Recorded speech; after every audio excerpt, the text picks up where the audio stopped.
Mhm. Okay, well, good morning. Today is a special day, February 16th, and we're getting near when Lincoln Lincoln's birthday and the big event for our luncheon. So we thought we might be, you can see me okay, Kelly? Yeah. Okay. So we thought we might do a few things that we normally do for our Lincoln's birthday, and then go on to maybe some other things that I have been researching with Steve about Lincoln. So the first thing we want to do uh, is I think you asked me to do is to read the Gettysburg Address, which I have done previously. So, so here's what. So a little context here. Dred Scott's decision was in 1857. Judge Taney. Ooh, yeah. The Constitution was not meant to include the citizenship of Black people. Judge Taney, 1857. Lincoln declared the Emancipation Proclamation on January 1st, 1863. We'll talk about that 6 years later when he was president. We'll talk about that a little bit, about how it freed the slaves from as property. And then, so that's 5 years later. So then the Gettysburg Address was November 19th, 1863. It was after 3,500 soldiers had died at Gettysburg. The Union Army had won that battle, whatever that means. And after a prolonged preliminary speech by some pastors, which took 2 hours, Lincoln steps up and does this incredible speech in about 2 minutes, which we'll always remember. Subsequently, 2 years later, well, a year and a half later, Lincoln is assassinated on April 14th, 1865.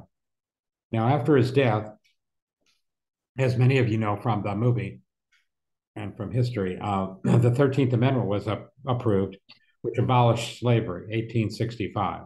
So Lincoln dies in April, and in December, the 13th Amendment to abolish slavery is passed by the Congress and signed by the president then, who was Johnson. And then in 1868, now we're jumping 3 years ahead, I want to just give the context.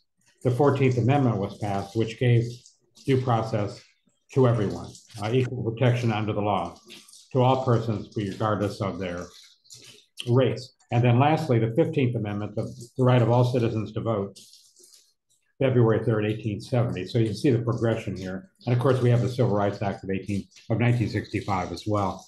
So without further ado, I'll read this amazing speech. You can hear me okay, I hope, everyone? Yeah? Can we ask one question, Greg? Is there Yeah. water? Is there water running in the We're going background? to turn the water off. Okay, thanks. 4 score and 7 years ago, our fathers brought forth on this continent a new nation conceived in liberty and dedicated to the proposition that all men are created equal. Now we are engaged in a great civil war, testing whether that nation or any nation so conceived and so dedicated can long endure. We are met on a great battlefield of that war. We have come to dedicate a portion of that field as a final resting place for those who gave their lives that nation might live. It is altogether fitting and proper that we should do this. But in a larger sense, we cannot dedicate, we cannot consecrate, we cannot hallow this ground. The brave men, living and dead, who struggled here have consecrated it far above our poor power to add or detract. The world will little note, nor long remember that what we say here, but it can never forget what they did here. It is for us, the living, rather, to be dedicated here to the unfinished business which they who fought here have thus far so nobly advanced. It is rather for us to be here dedicated to the great task remaining before us, that from these honored dead we take increased devotion to that cause for which they gave the last full measure of devotion. Though we here highly resolve that these dead shall not have died in vain, that this nation under God shall have a new birth of freedom, and the government of the people, by the people, for the people, shall not perish from the earth. Abraham Lincoln, November 19th, 1863. So 3,500 soldiers had died. I don't know if that's total or what at Gettysburg, but it was a decisive part of the war where the things were not going well for the Union, and it was a psychological boost to the Union, which had lost several battles with the Confederates at Fredericksburg and whatnot from the time forward of the secession and the battle at Fort Sumter and Fort Pickens. So I know Steve had asked me about a few questions, maybe about some things that I have done some research. My dad was a Lincoln historian. He wrote a book called Lincoln Supreme Court. Some of you have seen. There's a new book out about Lincoln called "And There Was Light" by John Meekum. Can you see that, Kelly? Yeah. Is that visual? All right, and this fantastic book about plugging some holes about that I didn't understand about Lincoln, and it is a bestseller right now. So let me give a couple of ideas, and then anyone could ask me any questions. I don't know everything. I just know what I've read and looked at. And so Lincoln, as you know, grew up in Kentucky and Indiana. As a young man, he witnessed slavery and he didn't like it at all. He was disturbed by it morally.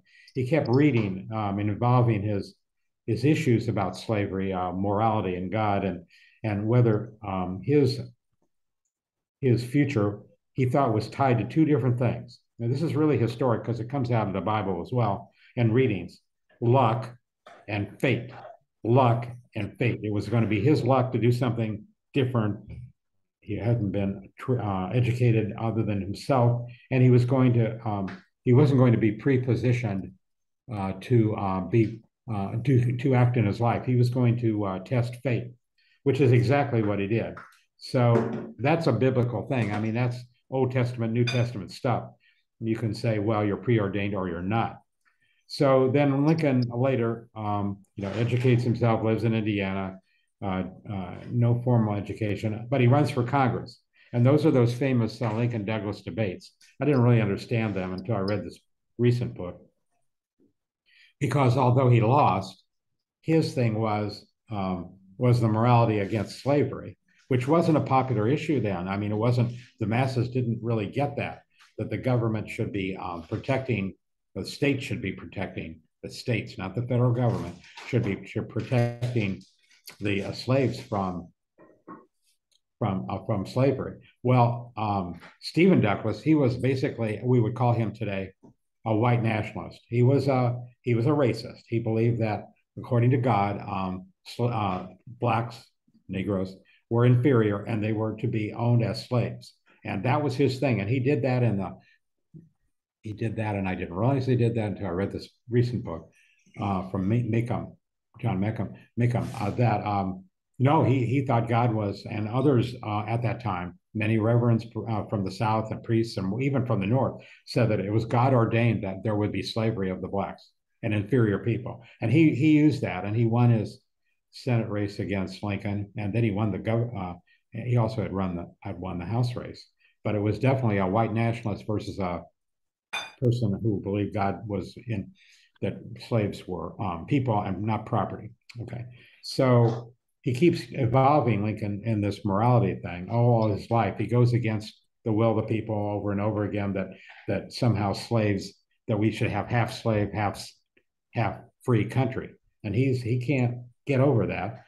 And so I've sent some things for the future that Kelly's gonna send through the newsletter about him, his famous half slave, we cannot exist, half slave, half free, that we're all brothers.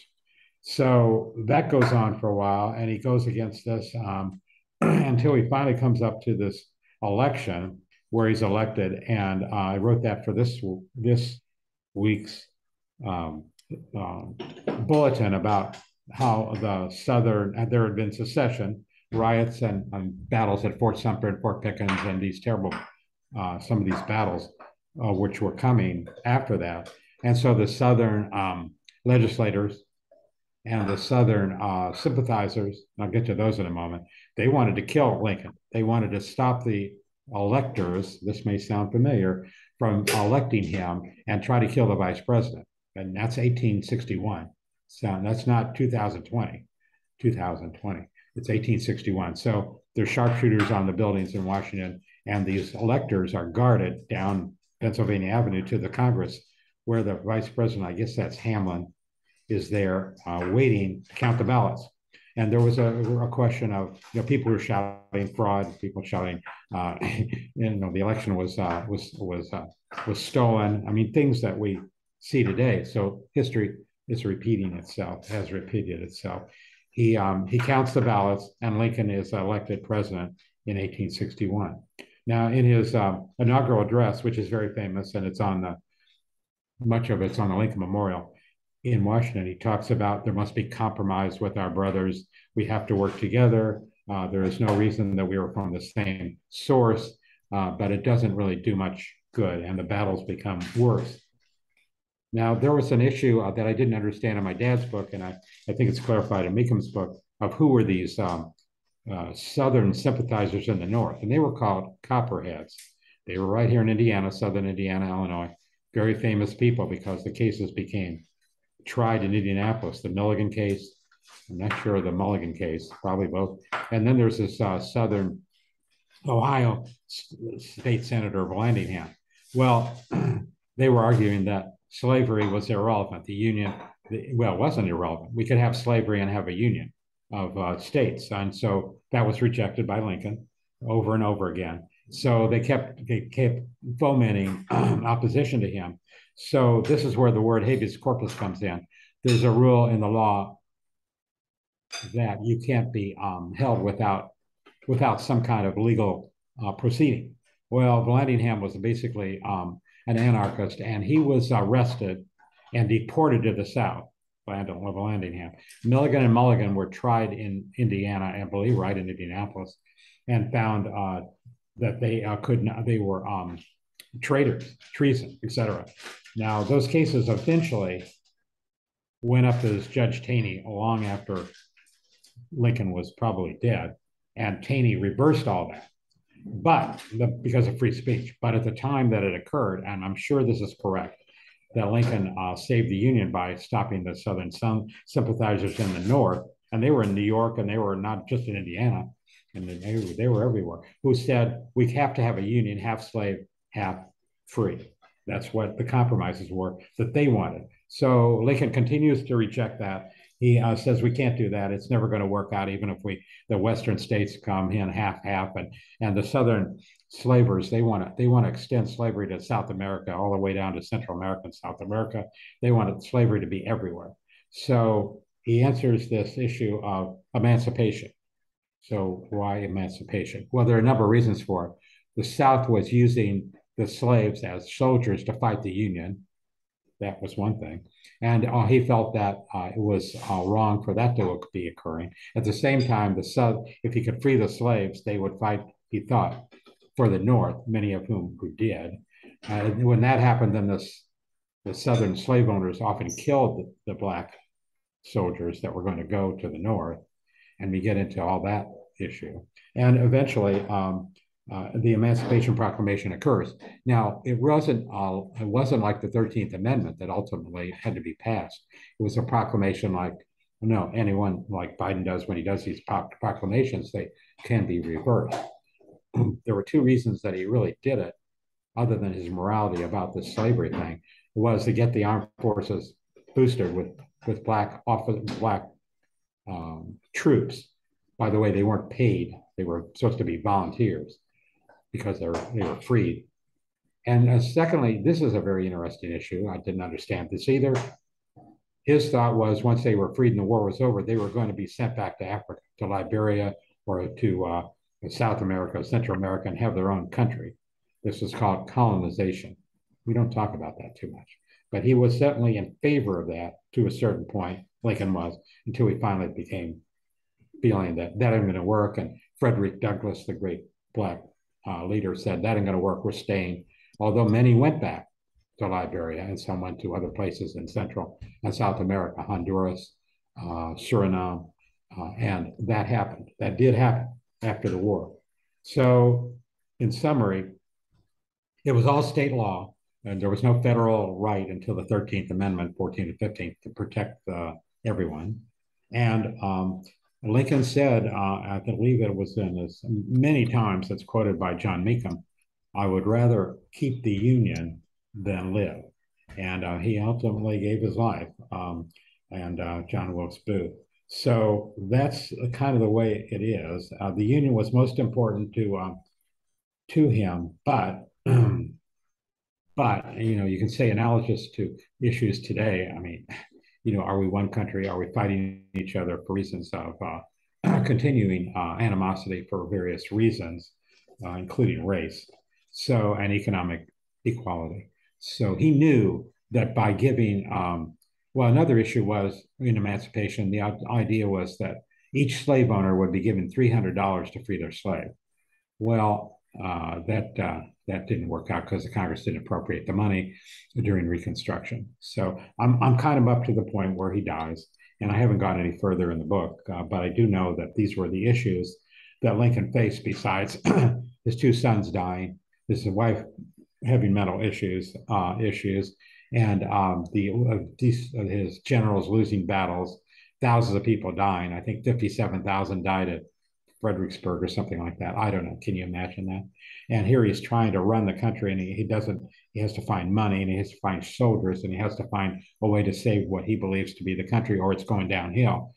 And on several times he talks to his Secretary of State Seward that we're going to lose. This country's going to become a slave state, a slave country if you don't win. And so that's the kind of insight that I've been getting from this book. And maybe Steve or others have some questions, but that's what I know about Lincoln. So we're celebrating Lincoln this month, but it's more than just a holiday. It's actually more than Lincoln Fellows. It's about a man who saved our country. That's my opinion. So where do you want to go now? Steve, do you have questions? Anyone's thoughts about? Sure. So I did bring my copy of your dad's book to work, and I appreciate you giving it to me back in when was it? You inscribed it for me back in 2015. So I appreciate that. It's still being sold through the University of Illinois. And I didn't mention court packing. Yeah. Right. Yeah. That's what I wanted to ask about. Would you like to explain what you understand occurred with Salmon Chase and Judge Fields and what happened there and why he had to change the complexion of the Supreme Court because it was out of step with protecting the Union? That sounds a little bit coincidental, doesn't it? Okay, go ahead. Well, I mean, I'll give an overview, but I'm sure that you have much more detail to share than I can. I mean, so Lincoln appointed 5 justices to the Supreme Court, which was historic in itself. And in appointing Salmon Chase, as Doris Kearns Goodwin points out in her book, he appointed one of his rivals to the court. Maybe to get him out of his own hair. I don't know. And then the whole because the Union, because the South was in revolt, you have this concept of packing the court. He's not going to put people on the court that don't support the Union. And then the other dynamic I just touched on was Justice Field, who really was the only person that understood what was going on out in the West, with all the land issues in California and Arizona and New Mexico. So because of the war with the Mexican War, a lot of the territory had become part of the United States. So the question is, the slaves would be allowed to be free there, or the blacks would be allowed to be free there or not. California was a free state, but in between you had New Mexico and you had Arizona and others that could have swung easily to and were essentially where slaves were not free, where blacks and of course you also had Native Americans that were also being controlled. Let me put it that way. Okay, but go ahead. Mm-hmm.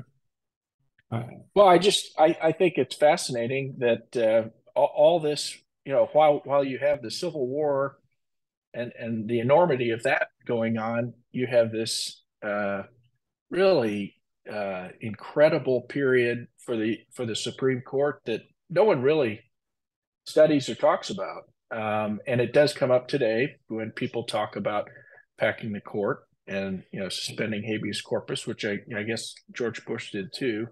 But I don't know what more would you add since your dad wrote the book.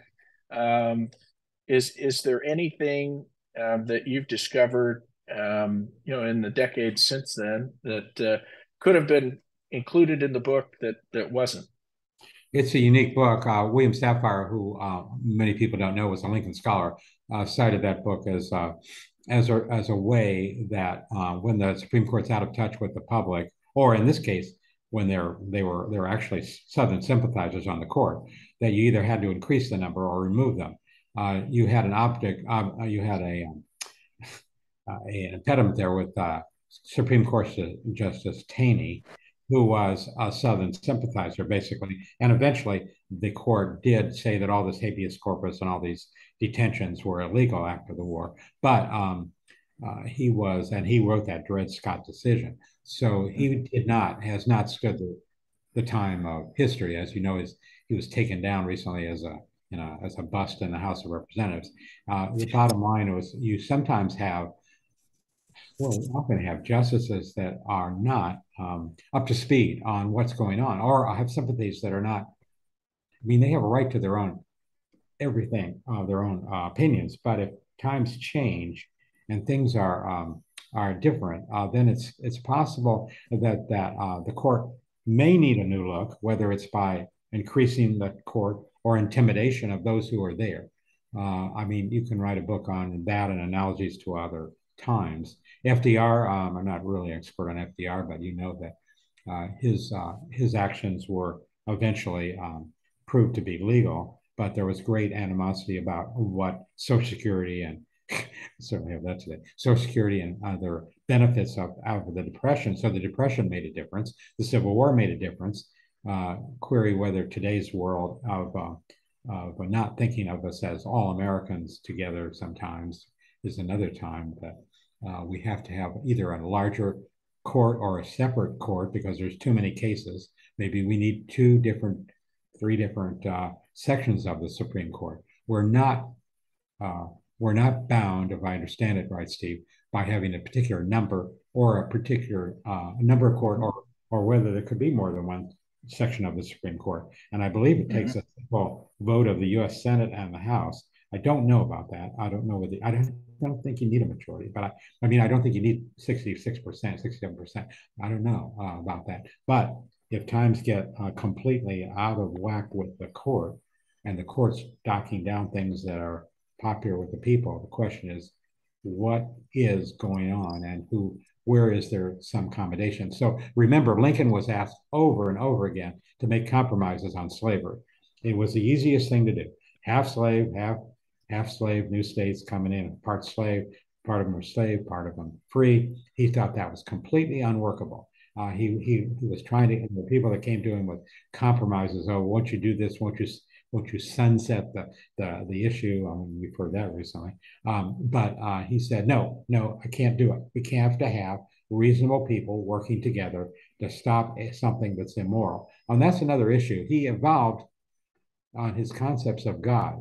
First, in the early parts of the books that Meekum, my dad wrote, well, Meekum particularly, he didn't really believe in God. He believed in a super nature, as I said, luck and fate. And then he was born as a Baptist. Then he evolves into more of a Presbyterian, Judeo-Christian kind of faith.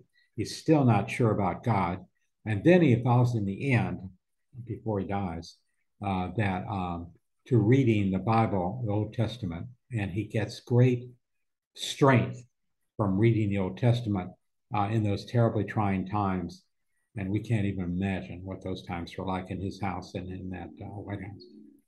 It's very interesting. So God was a big deal in his life. He got him through, but to him, so the last point about that is that so many of the Southern pastors and reverends, they said God said slavery was legal. As I said, slavery was a part of superiority of the white man. Okay, and that applied to the blacks and the indigenous people. And Lincoln could not accept that. And that was the issue all his life.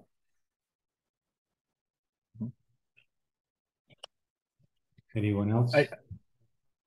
I know it's not really a part of probably Meacham's book or your father's book, but another interesting book I read a few years ago was Ron Chernow's book on U.S. Grant. And I thought what was interesting in his book about President Grant was the perspective of the Andrew Johnson in the White House and how that led to the failed Reconstruction. And it was surprising to me, I think, how supportive Grant was of the ideals of Lincoln.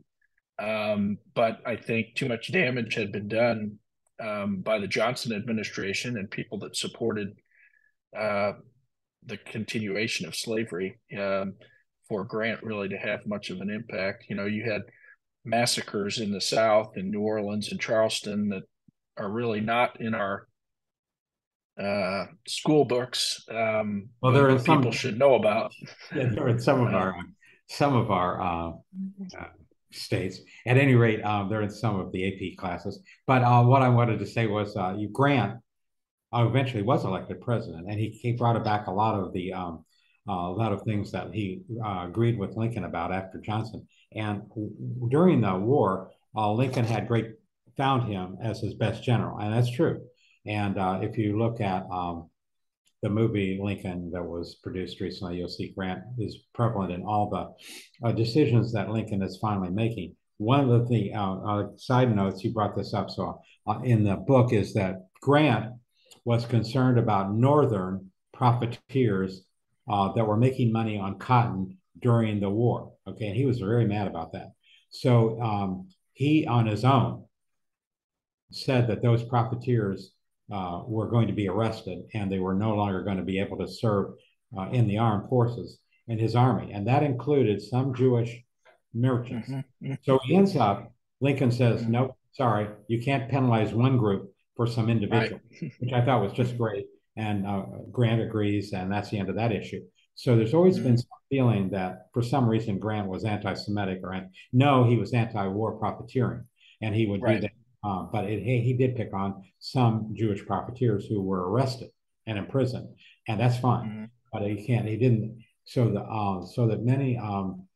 some Union Army soldiers, including my great grandfather, coincidentally, were in the Union Army.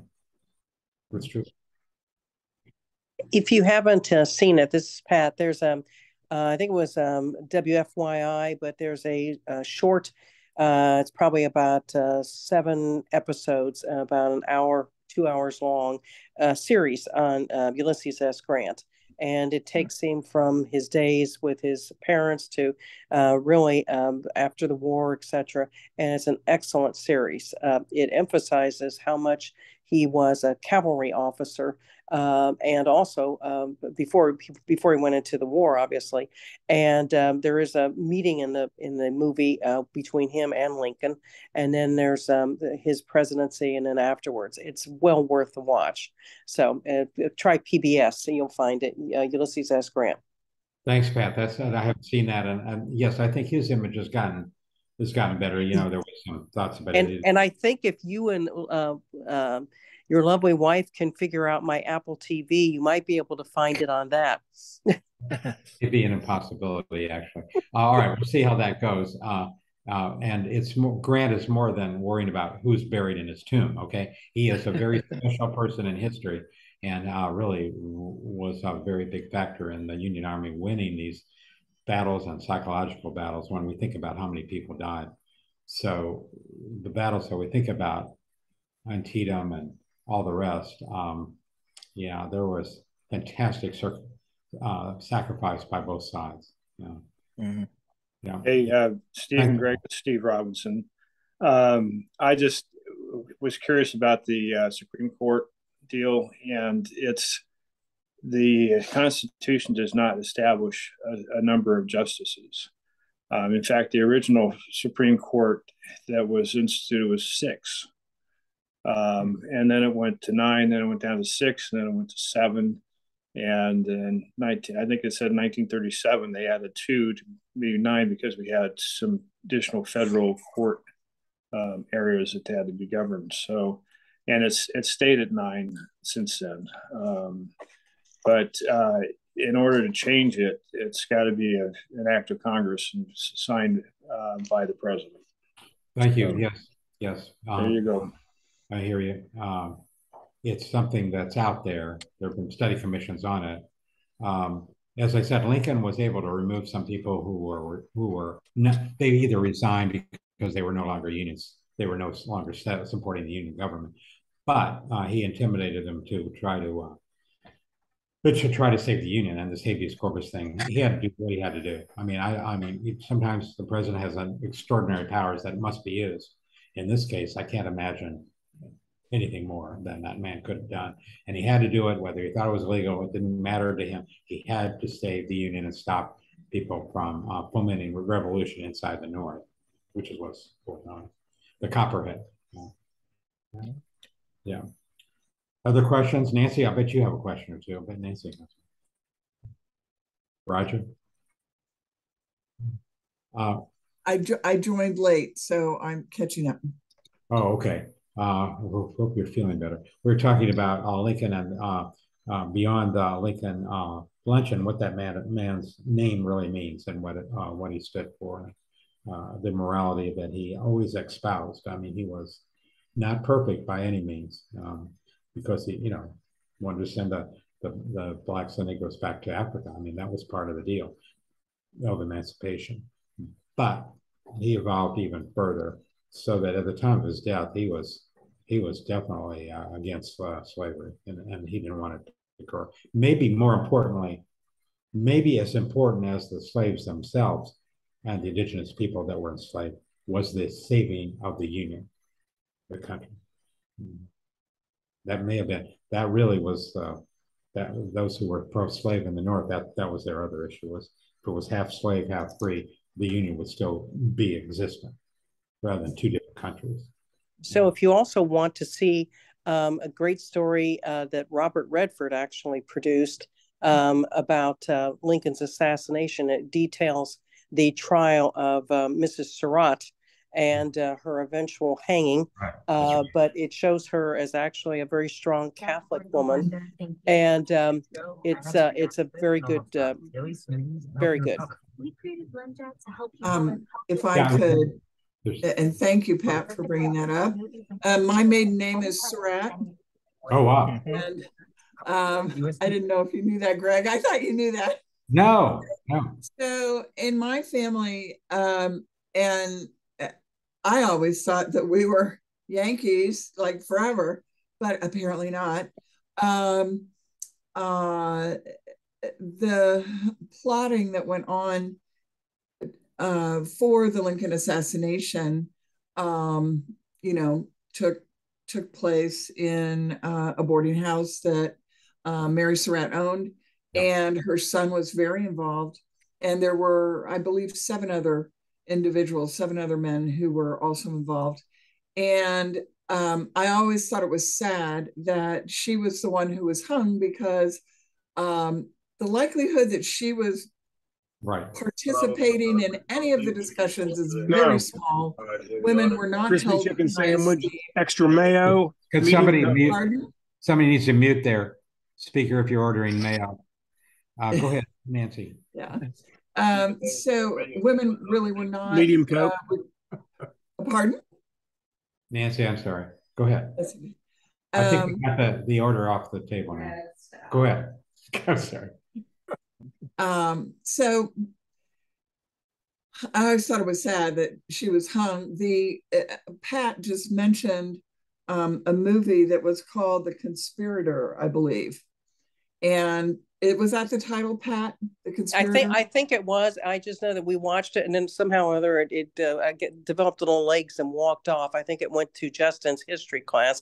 But the thing I'm going to point out is it really shows the love of a mother, because the reason I took out of the movie that she was hung was because her son escaped, and he was one of the major conspirators. Oh yeah, and she wouldn't give him up. He fled to Canada. He eventually came back, and I think I'm not sure what happened to him. I think he escaped all prosecution, to be quite honest. But because she wouldn't give him up, they basically forced the case, and frankly, it shows they knew she didn't do any of the conspiracy, but they hung her anyway. I remember that movie now, and yes, I agree. That was the evidence that she was not really a conspirator. They used her house. Maybe she didn't turn them in. Yeah, I Well, remember that now. in my family, there is a diary that comes from the southern part of our family, and it talks about a great celebration that was held in the family when Lincoln was assassinated, and it was written by a young girl who talked about exactly what she wore, and they were sure that the assassination reversed the outcome of the war, and so they were celebrating. And not too long after the end of the war, probably because there were so few jobs in the South, three Surratt brothers came to Indiana and settled, and I am descended of one of them. You should be very proud of your the fact that I don't know. I'm proud of what you've done. Let me put it that way. And your family. Have you given that material to the? Have you shown that to the Indiana Historical Society? No. Could be valuable. Could be interesting history for the fact of that they came north after this, and that you are what you are. But yeah, I remember that movie now, and that according to the movie or the I don't know this that she got a really harsh. She did. She did. And they knew Booth was running around, and yeah. Yep. Oh, that's very interesting, and we're very proud of you, and we're glad to have you as a member. Roger, you have anything, Roger, to add to this? Roger usually has a good question. I probably got some people that were put in jail or hung in my history as well. I have to look for that. Well, sounds I great. do not. I just want to say thank you guys for doing this. This is interesting. Makes a neat program once in a while to have something like this. So thank you and Steve and everybody else that participated and knows the stuff about this. It's great information. So it's very important to understand the background of what we think about sometimes. What is a Copperhead? What was emancipation? What did Lincoln really think? Was he pro-slave? Was he pro-moral? Where did he come from? And I still go back to this philosophy of turning fate into what you want it to be. We're not preordained, and he was definitely that way throughout his life. Otherwise, he was, it's a very poor family, although they had some money in England when they came over, and he loses his mother, and his dad, I guess, remarries, and the new stepmother teaches him to read, and that was probably the most profound thing that happened in his life. Then he crosses. I always hear new information about how we got to where we are, and I find that fascinating. Yeah. Thank you. Oh, thank you. Anyone else, Steve? Any follow-up, Steve, before No, not specifically, but I would just add I've been to the Lincoln birthplace in Kentucky, and I've been to the boyhood home in southern Indiana, and then 3 or 4 years ago, my daughter and I went over to Springfield and went and saw the Lincoln Museum there, and it's amazing. All the it's an industry in Springfield. I mean, there's the museum and the library, and it's quite something to see. And the tomb. The tomb is incredible. I'm glad that you brought that up. And I see that Kelly has brought up a little bit of history again on the screen of Lincoln as well. And yes, Springfield's amazing when you think about what happened there and the tomb as well. And the fact that the van that carried him to the White House and back came through Indianapolis. There is also a connection. 8 o'clock. We have a 8 o'clock. We haven't mentioned that the founder of Butler, Ovid Butler, was the founder of Lincoln's Republican Party in Indiana. A very interesting connection between Indiana and Lincoln. But I imagine he was there when the president went through and when the corpse came back. Yeah. All right. Anyway, I recommend Springfield as a very historic place. So I was just going to mention, Greg, that this is actually something that we have on the tables at the Abe Lincoln Luncheon. And it's kind of cool because the kids may not truly understand why we call this the Abe Lincoln Awards. So after they read this, hopefully they see that there might be some themes that mirror some of the situations that they've faced in their lives as well. Sure. We also have another item that we give them.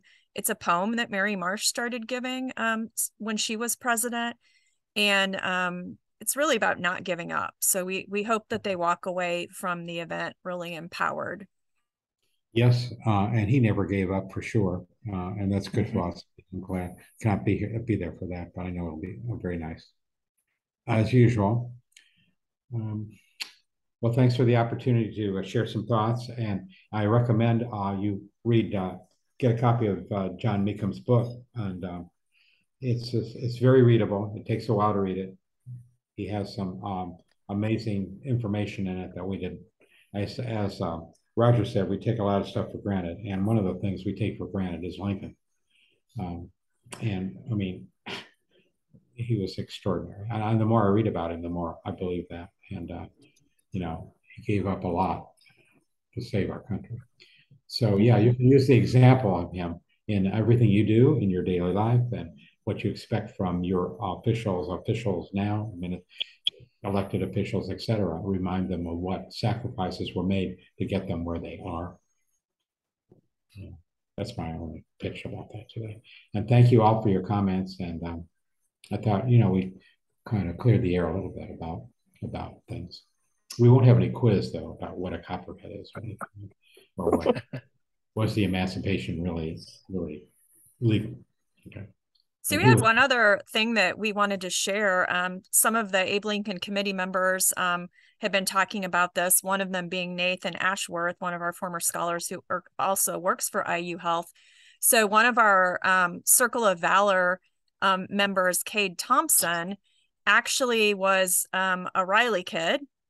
We had another scholar in years past that was a Riley kid, but Cade was chosen to go to the Super Bowl over the weekend. And that was all funded by the Indianapolis Colts and Jim Irsay. So it's really cool to see these common threads that tie us all together. And we're pretty excited to hear about that next Friday at the event.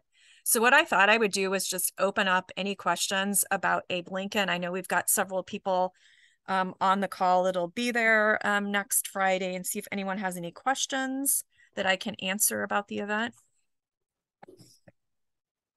Do you need more ushers or anything like that, Kelly?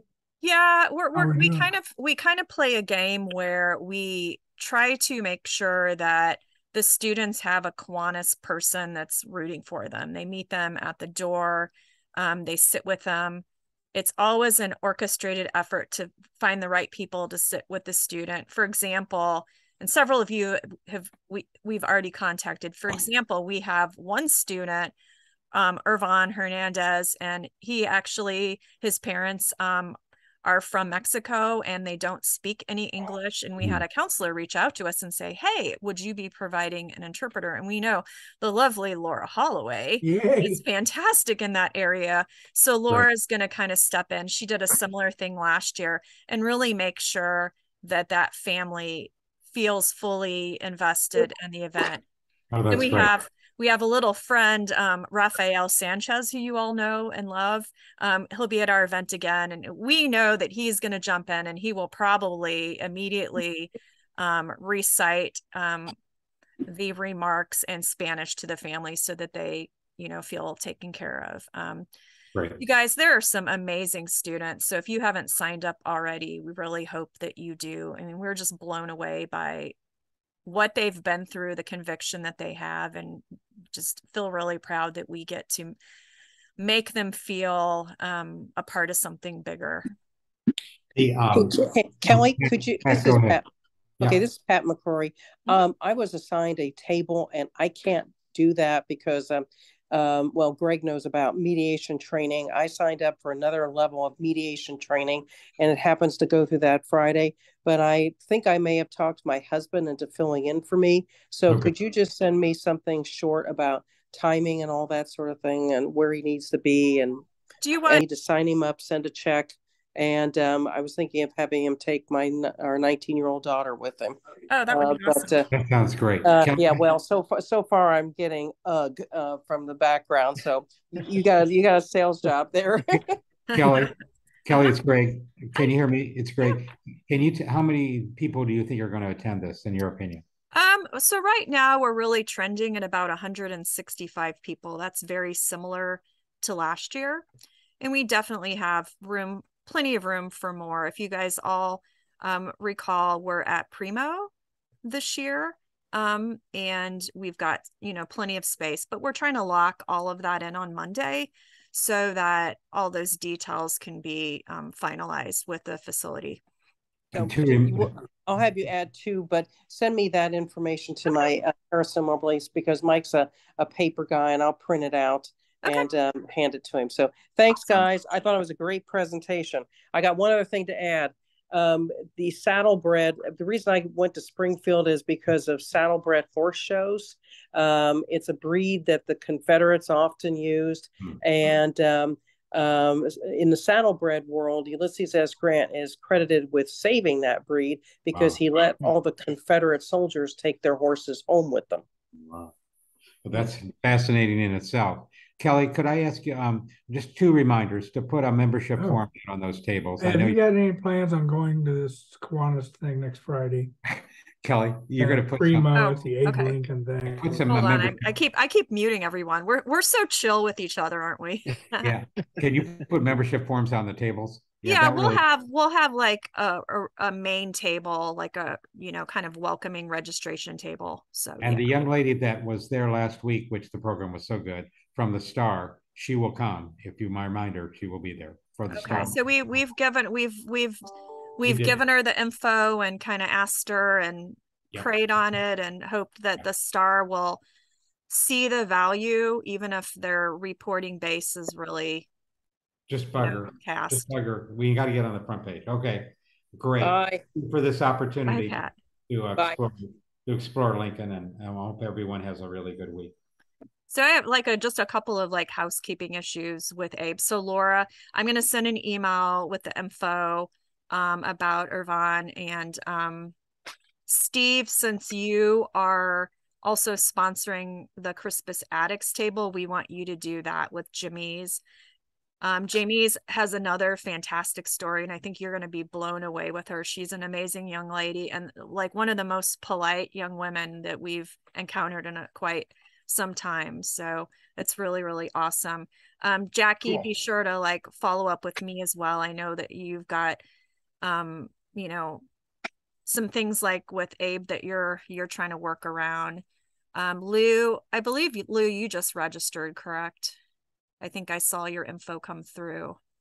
Yes, I did. Yes. Okay. So we may lean on you to sit at a table with a student. We're kind of we always try to make sure that we spread ourselves throughout the room. And it seems like we get really more emotionally attached when we do that versus all Kiwanians sitting at a table. And I mean, it's just really pretty cool to feel a part of that. There's this movement that goes through the room.